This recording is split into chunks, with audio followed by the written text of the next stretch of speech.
যুক্তরাষ্ট্র তার মাথার দাম বেঁধে দিয়েছিল, অথচ সেই ব্যক্তি এখন অবস্থান করছেন যুক্তরাষ্ট্রে। যুদ্ধবিধ্বস্ত সিরিয়ার অন্তর্বর্তী প্রেসিডেন্ট হিসেবে সাক্ষী হয়েছেন অনন্য এক ইতিহাসেরও।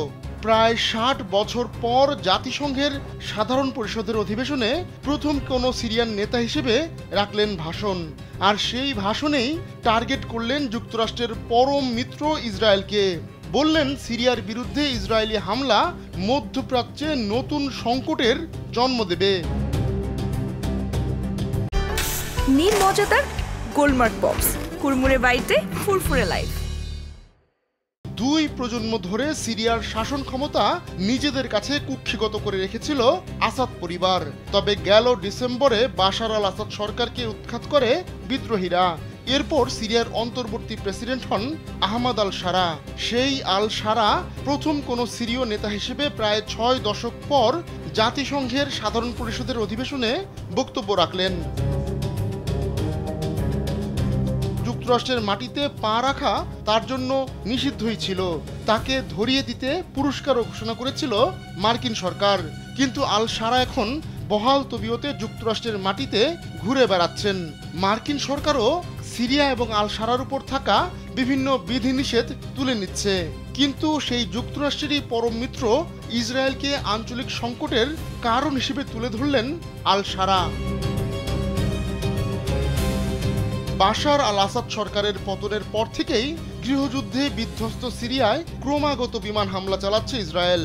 জাতিসংঘের মঞ্চে দাঁড়িয়ে সে কথাই তুলে ধরেন আল সারা।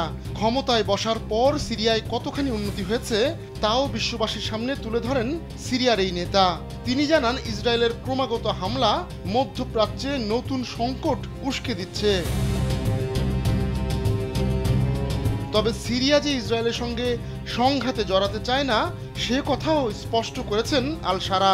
তিনি বলেছেন, ইসরায়েলের আগ্রাসন সত্ত্বেও তার দেশ আলোচনার মাধ্যমেই সমস্যার সমাধান করতে চায়। এই হামলার মধ্যেই আন্তর্জাতিক সম্প্রদায়কে সিরিয়ার পাশে দাঁড়ানোরও আহ্বান জানান তিনি। সিরিয়া ১৯৭৪ সালের চুক্তির ব্যাপারে প্রতিশ্রুতিবদ্ধ বলেও জানিয়েছেন আল সারা। ইসরায়েলের প্রধানমন্ত্রী বেনিয়ামিন নেতানিয়াহু ওই চুক্তি শেষ হয়ে গেছে উল্লেখ করে সিরিয়ায় হামলা চালাচ্ছেন।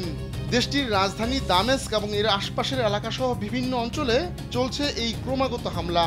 আবার গেল জুনে সিরিয়ার সুয়াইদা প্রদেশে সাম্প্রদায়িক সংঘাত ছড়িয়ে পড়লে হস্তক্ষেপ করে ইসরায়েল। ওই অঞ্চলের দ্রুজ সংখ্যালঘুদের রক্ষায় বিমান হামলা চালায় দেশটি।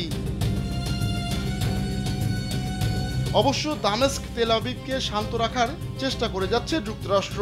চলতি সপ্তাহে সিরিয়ার জন্য বিশেষ মার্কিন দূত টম বারাক জানান, উত্তেজনা কমাতে নতুন একটি চুক্তির ব্যাপারে অনেকটাই অগ্রগতি হয়েছে। চুক্তি অনুযায়ী সীমান্তে ভারী সমরাস্ত্র মোতায়েন করবে না সিরিয়া, বিনিময়ে সিরিয়ায় আর হামলা চালাবে না ইসরায়েল। আহমদুল্লাহ শিকদার, কালবেলা।